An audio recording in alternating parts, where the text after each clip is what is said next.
ಮಿತ್ರರೇ ನಮಸ್ಕಾರ. ಮಿತ್ರರೇ, ಗುಜರಾತ್ ಚುನಾವಣೆಗೆ ದಿನಗಣನೆ ಆರಂಭವಾಗಿದೆ. ಚುನಾವಣೆ ಹತ್ತಿರ ಬರ್ತಿದ್ದಂತೆ ಚುನಾವಣಾ ಕಾವು ತೀವ್ರಗತಿಯಲ್ಲಿ ಏರ್ತಾ ಇದೆ.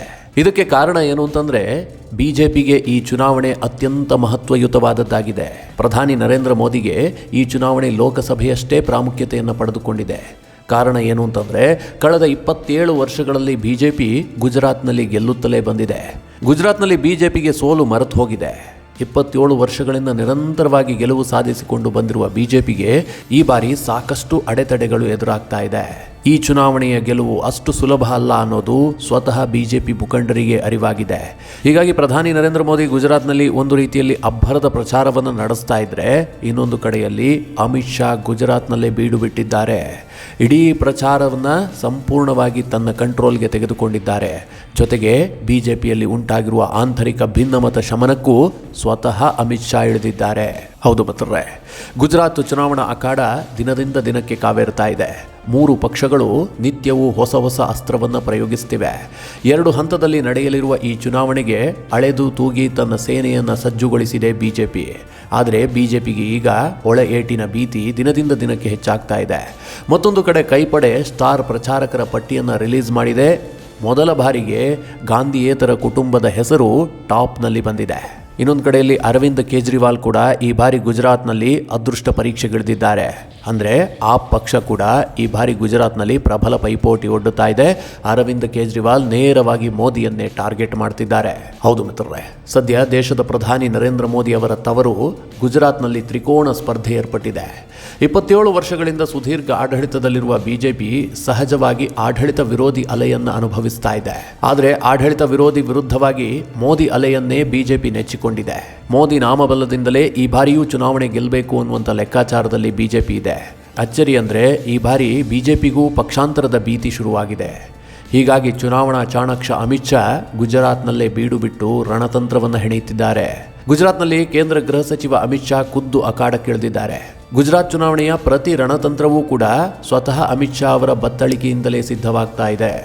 ಈ ಮಧ್ಯೆ ಕ್ಷೇತ್ರಗಳಿಗೆ ಸೇನೆ ಸಜ್ಜು ಮಾಡುವಾಗಲೇ ನಾಯಕರಲ್ಲಿ ಅಸಮಾಧಾನ ಹೊಗೆ ಆಡ್ತಾ ಇದೆ.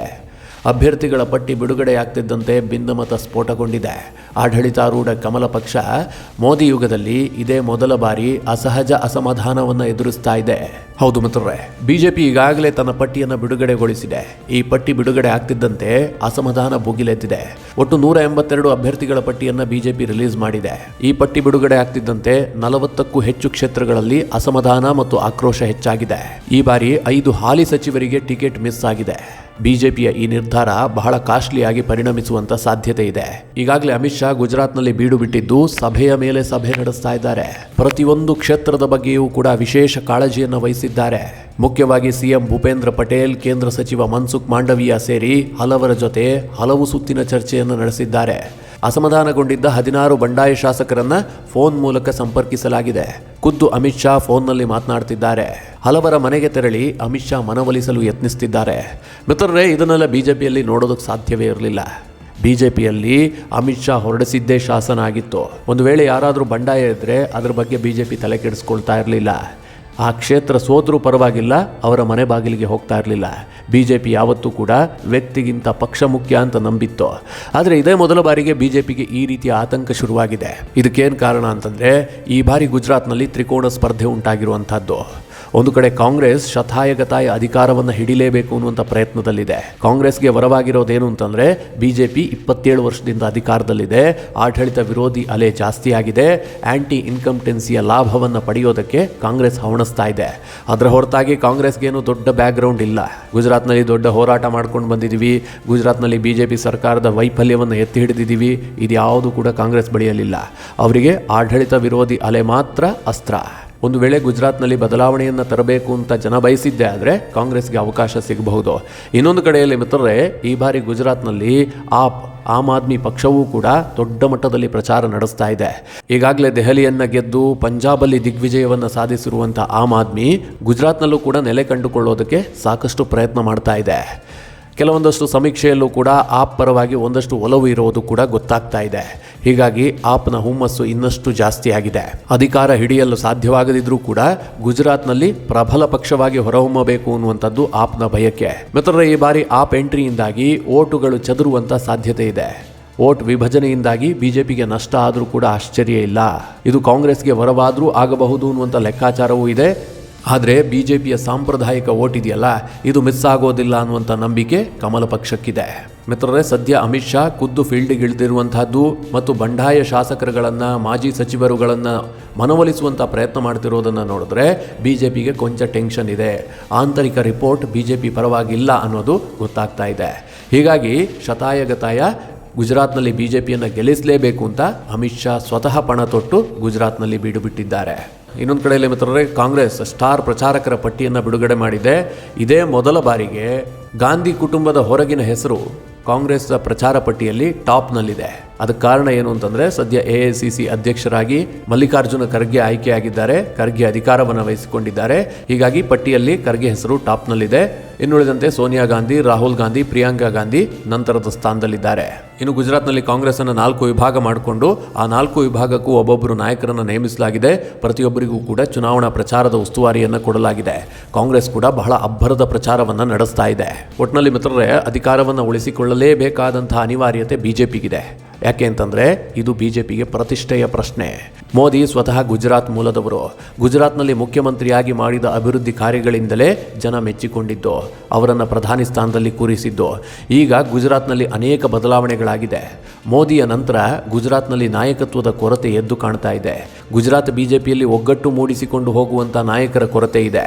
ಸದ್ಯ CM ಭೂಪೇಂದ್ರ ಪಟೇಲ್ ಒಳ್ಳೆಯ ಆಡಳಿತವನ್ನು ನೀಡಿದರೂ ಕೂಡ ಮೋದಿಗೆ ಸರಿಸಮವಾಗಿ ಅವರನ್ನು ನೋಡೋದಕ್ಕೆ ಸಾಧ್ಯ ಇಲ್ಲ. ಆದರೂ ಕೂಡ ಗುಜರಾತ್ಗೆ ಹೊಸ ವರ್ಚಸ್ಸನ್ನು ತಂದುಕೊಟ್ಟಿದ್ದು ಮೋದಿ. ಈಗ ಮೋದಿಯನ್ನು ಈ ಹಂತದಲ್ಲಿ ಕೈ ಬಿಡಬಾರ್ದು ಅನ್ನುವಂಥ ಲೆಕ್ಕಾಚಾರದಲ್ಲಿ ಗುಜರಾತ್ನ ಜನತೆ ಬಿಜೆಪಿಗೆ ಬೆಂಬಲಿಸಿದ್ದೇ ಆದರೆ ಬಿಜೆಪಿ ಮತ್ತೊಮ್ಮೆ ಅಧಿಕಾರಕ್ಕೆ ಬರುತ್ತೆ. ಇಲ್ಲದಿದ್ದರೆ 27 ವರ್ಷಗಳಿಂದ ಇವರ ಆಡಳಿತ ನೋಡಿ ಸಾಕಾಗಿದೆ. ಹೇಗಿದ್ದರೂ ಕೇಂದ್ರದಲ್ಲಿ ಬಿಜೆಪಿ ಇದೆಯಲ್ಲ, ರಾಜ್ಯದಲ್ಲೊಂದು ಬದಲಾವಣೆ ಮಾಡೋಣ ಅಂತ ಜನ ಏನಾದರೂ ಮನಸ್ಸು ಮಾಡಿದ್ರೆ ಕಾಂಗ್ರೆಸ್ ಅಧಿಕಾರಕ್ಕೆ ಬಂದರೂ ಕೂಡ ಆಶ್ಚರ್ಯ ಇಲ್ಲ. ಯಾಕೆಂದರೆ ಈ ಬಾರಿ ನೆಕ್ ಟು ನೆಕ್ ಫೈಟ್ ಇದೆ. ಮತ್ತು ಗುಜರಾತ್ನಲ್ಲಿ ಡಿಸೆಂಬರ್ 1ರಂದು ಮೊದಲ ಹಂತದ ಚುನಾವಣೆ ನಡೆಯುತ್ತೆ. 5ನೇ ತಾರೀಕು 2ನೇ ಹಂತದ ಚುನಾವಣೆ ನಡೆಯುತ್ತೆ. ಡಿಸೆಂಬರ್ 8ನೇ ತಾರೀಕು ಫಲಿತಾಂಶ ಪ್ರಕಟವಾಗುತ್ತೆ. ಗುಜರಾತ್ನಲ್ಲಿ ಒಟ್ಟು 4,91,17,308 ಮತದಾರರಿದ್ದಾರೆ. ಹೀಗಾಗಿ ಈ ಬಾರಿ 2 ಹಂತದಲ್ಲಿ ಮತದಾನವನ್ನು ನಡೆಸಲು ಕೇಂದ್ರ ಚುನಾವಣಾ ಆಯೋಗ ನಿರ್ಧರಿಸಿದೆ. ಮಿತ್ರರೇ, ಒಟ್ಟು ಗುಜರಾತ್ನಲ್ಲಿ 182 ವಿಧಾನಸಭಾ ಕ್ಷೇತ್ರ ಇದೆ. 92 ಮ್ಯಾಜಿಕ್ ನಂಬರ್. ಯಾವ ಪಕ್ಷ 92 ಸೀಟನ್ನು ಗೆಲ್ಲುತ್ತೋ ಆ ಪಕ್ಷದವರೇ ಮುಖ್ಯಮಂತ್ರಿ ಆಗ್ತಾರೆ. ಈ ಒಟ್ಟು 182 ಕ್ಷೇತ್ರದಲ್ಲಿ 13 ಕ್ಷೇತ್ರ SCಗೆ ಮೀಸಲಾಗಿದ್ದರೆ 27 ಕ್ಷೇತ್ರ STಗೆ ಮೀಸಲಾಗಿದೆ. ಕಳೆದ ಬಾರಿ 2017ರಲ್ಲಿ ಚುನಾವಣೆ ನಡೆದಿತ್ತು.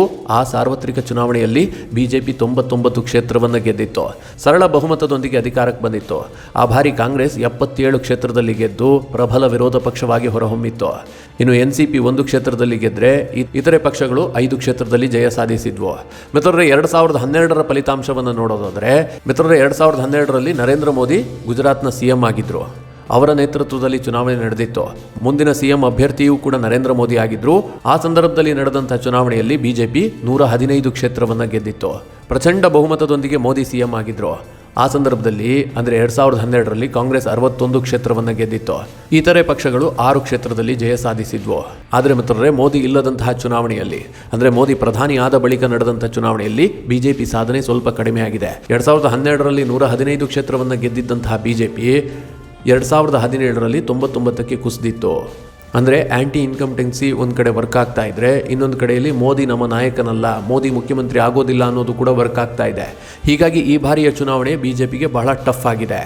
ಏನಾದರೂ ಆಗಲಿ ಈ ಚುನಾವಣೆ ಗೆಲ್ಲಬೇಕು ಅನ್ನುವಂಥ ಲೆಕ್ಕಾಚಾರದಲ್ಲಿ ಬಿಜೆಪಿ ಇದೆ. ಹೀಗಾಗಿ ಕೇಂದ್ರದ ಪ್ರಮುಖ ನಾಯಕರು, ಅದರಲ್ಲೂ ಅಮಿತ್ ಶಾ ಸ್ವತಃ ಫೀಲ್ಡಿಗೆ ಇಳಿದು ಕೆಲಸ ಮಾಡ್ತಿದ್ದಾರೆ. ಮಿತ್ರರೇ, ಇದಿಷ್ಟು ಗುಜರಾತ್ ಚುನಾವಣೆಯ ಬೆಳವಣಿಗೆಗಳ ಕುರಿತಾಗಿ ಒಂದಿಷ್ಟು ಮಾಹಿತಿ. ನಿಮಗೆ ಈ ವಿಡಿಯೋ ಇಷ್ಟವಾದರೆ ಲೈಕ್ ಮಾಡಿ, ಸಲಹೆಗಳಿದ್ದರೆ ಕಮೆಂಟ್ ಮಾಡಿ. ಹಾಗೆ ನೀವಿನ್ನೂ ನಿಮ್ಮ ನೆಚ್ಚಿನ ಸಂಸ್ಕಾರ ಸೌರಭ ಯೂಟ್ಯೂಬ್ ಚಾನಲ್ನ ಸಬ್ಸ್ಕ್ರೈಬ್ ಮಾಡಿಲ್ಲ ಅಂತಾದರೆ ಈ ಕೂಡಲೇ ಸಬ್ಸ್ಕ್ರೈಬ್ ಮಾಡಿ. ಮುಂದಿನ ಎಲ್ಲ ಅಪ್ಡೇಟ್ಗಳ ನೋಟಿಫಿಕೇಷನ್ಗಾಗಿ ಬೆಲ್ ಐಕಾನ್ ಒತ್ತಿ.